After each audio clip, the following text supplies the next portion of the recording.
No one brainwashed me. I believed in and accepted those 6 diagnoses, adopted them, thought in terms of them, identified myself as them, medicalizing my difficulties and discomforts, pathologizing my emotions and thoughts and behaviors. Embracing a diagnosis can be a good thing.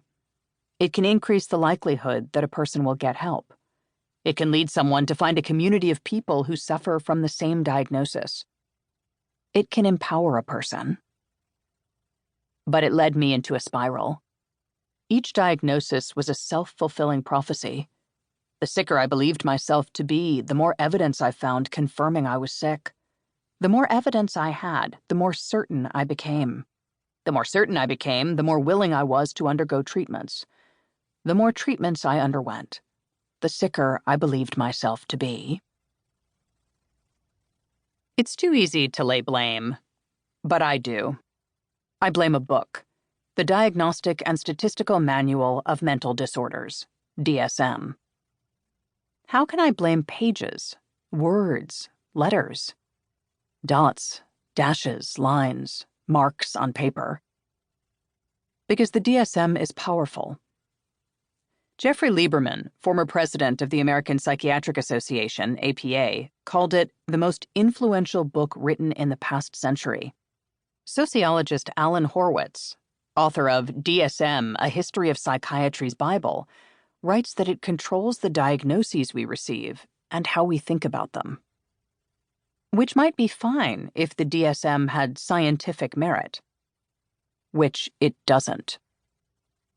Some of the most prominent psychiatrists have referred to DSM diagnoses as constructs and placeholders. Others have admitted that they have no reality, pathologize normality, or are made up. As former National Institute of Mental Health Director Thomas Insel put it, we actually believe diagnoses are real, but there's no reality. Alan Francis, one-time chair of the DSM-4 task force, is quoted as saying that DSM diagnoses confuse mental disorder with the everyday sadness, anxiety, grief, disappointments, and stress responses that are an inescapable part of the human condition. Steve Hyman, another former NIMH director, called DSM diagnoses fictive categories, and the DSM an absolute scientific nightmare. But I didn't know DSM diagnoses were invented and had no validity and little reliability until it was almost too late.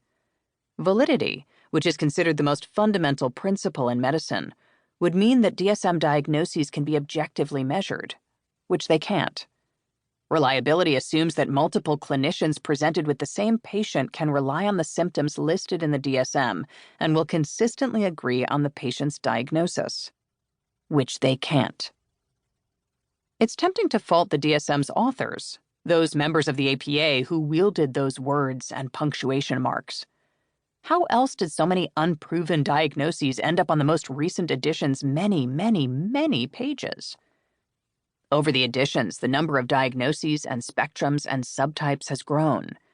And grown. The DSM-5 clocks in at 947 pages with 541 diagnostic categories, compared to the scant 132 pages and 128 categories in the DSM-1. The DSM's authors might defend themselves by saying they just want to make sure those who need care receive a diagnosis, even if they leave this part out. DSM diagnoses are speculative at best. It's also tempting to reproach the psychiatrists and psychologists and social workers who level DSM diagnoses even though they know those diagnoses are unproven. They claim they have to label a patient with a diagnostic code to satisfy the insurance company and to get paid, even if, they leave this part out, it means letting a patient believe she suffers from a diagnosis that's essentially theoretical. And pharmaceutical companies who have benefited from the DSM's revisions. And the academic psychiatrists and researchers who have profited from and built their careers on pathologizing normal distress. But the words, so convincing, do the most damage.